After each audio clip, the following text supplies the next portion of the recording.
Hello दोस्तों, आज की कहानी है कदर। तो कहानी इस तरह से है। शीतल ऑफिस के केबिन में अपना काम कर रही थी कि चपरासी ने आकर कहा, मैडम आपको बड़े साहब ने बुलाया है। शीतल के चेहरे में हल्की सी चमक आ गई।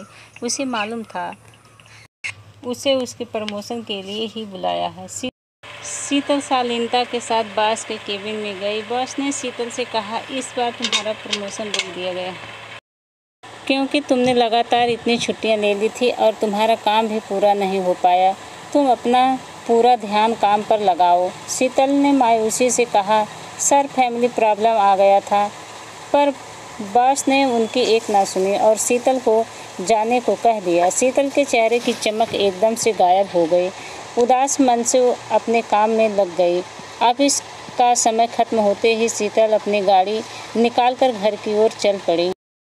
सारे रास्ते यही सोचती रही, ससुर जी की तबीयत खराब होने के चलते उसने कितनी छुट्टियां लेनी पड़ी और घर में मेहमानों का तांता लगातार बनता रहा। पति साहिल ने कभी छुट्टी तक ना ली। इसी अधेड़ बुन में घर पहुंची, देखा सामने हाल में ही साहिल के मामा मामी बैठे थे। फिर आ गए मेहमान। ऐसा लग रहा था जैसे उसी का इंतजार हो रहा हो। शीतल ने मुस्कुराते हुए मामा मामी के पाँव छुए। मामी ने कहा, कैसी हो शीतल? हम तो बिना बताए ही जीजा जी के तबीयत देखने आ गए, तुम्हें परेशान करने। शीतल कुछ बोलती उसके पहले ही सास पुष्पा जी ने कहा, चलो अब आई गई हो तो सबके लिए अच्छी सी चाय बना लाओ। शीतल अपने कमरे में आते ही गुस्से में अपने पर्स पलंग पर फेंका और कपड़े चेंज करके सीधा किचन में गए। आज उसका सर फटा जा रहा था। उसे आराम की बहुत ज़रूरत थी, पर क्या करती, ये बिन बुलाए मेहमान आ टपके। उसने जल्दी से चाय बनाई। पुष्पा जी ने आवाज़ देते हुए कहा, शीतल साथ में नाश्ता भी लेते आना। पुष्पा जी ने तुरंत शीतल से कहा, देखो साहिल थाका हारा आया है, उसे भी चाय नाश्ता दे दो और आराम करने को कह दो। शीतल मन ही मन बड़बड़ाने लगी, मैं भी तो सारा दिन ऑफिस में काम करके आई थी, मैं भी थकी हारी हूँ, पर मुझसे कोई हमदर्दी नहीं, आखिर हूँ तो बहू ना।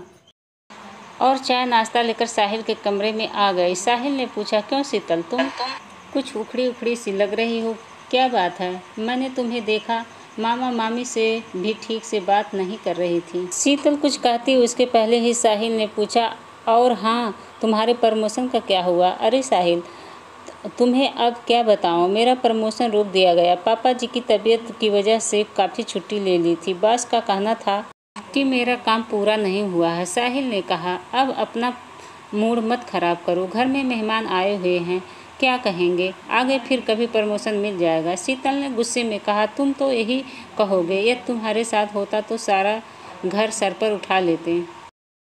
और नाराज़ होते हुए किचन में मेहमानों के लिए खाना बनाने चले गए। 2 दिन में मामा मामी चले गए। शीतल ने साहिल से साफ साफ कह दिया, अब मैं एक छुट्टी भी नहीं लेने वाली, ज़रूरत पड़ने पर तुम छुट्टी लोगे, समझे? अब की बार मुझे प्रमोशन चाहिए। शीतल घर का थोड़ा बहुत काम करके ऑफिस निकल जाती और शाम को घर आती। अब चाहे मेहमान आए या ना आए, उसे कोई फर्क नहीं पड़ता। एक दिन शीतल अपना बैग तैयार कर रही थी, तभी पुष्पा जी ने आकर पूछा, क्यों शीतल, कहाँ जाने की तैयारी हो रही है? मम्मी जी, मुझे 4-5 दिनों के लिए ऑफिस की ज़रूरी काम से दूसरे शहर जाना पड़ रहा है। सुनते ही पुष्पा जी का पारा चढ़ गया और कहा, क्यों शीतल, तुम्हें तो मालूम तुम्हारे पापा जी की तबीयत पूरी तरह से ठीक नहीं हुई है। अचानक कोई मेहमान या कोई परेशानी आ जाए तो मैं अकेली कैसे संभाल सकूंगी? साहिल भी ऑफिस चला जाता है। अब तो शीतल से रहा नहीं गया और नाराज़ होते हुए बोली, क्यों मम्मी जी, अब आप ये सब कह रही हैं? मेहमानों के सामने तो साहिल की जिम्मेदारी की बातें करती हो। मैं तो दिन भर ऑफिस में ही रहती हूँ ना, घर का कोई काम नहीं करती, कभी भी छुट्टी भी नहीं ली। क्यों, मेहमान का खाना नाश्ता अपने आप बन जाता था। कभी आपने 2 शब्द तरीके के लिए मेरे लिए नहीं कहे। छुट्टी की वजह से मेरा प्रमोशन रुक गया, पर आज आपको कोई फर्क नहीं पड़ता। मम्मी जी, अब बहुत हो गया, मुझे जाना ही होगा। आप साहिल से कहिए वो छुट्टी ले ले। सास पैर पटकती हुई चली गई। शीतल ऑफिस के काम से बाहर चली गई। पुष्पा जी को अब शीतल की कमी महसूस होने लगी और विचार करने लगी। शीतल घर और बाहर की जिम्मेदारी बड़ी ईमानदारी से संभाल रही थी, पर मैंने कभी उसकी प्रशंसा की ना।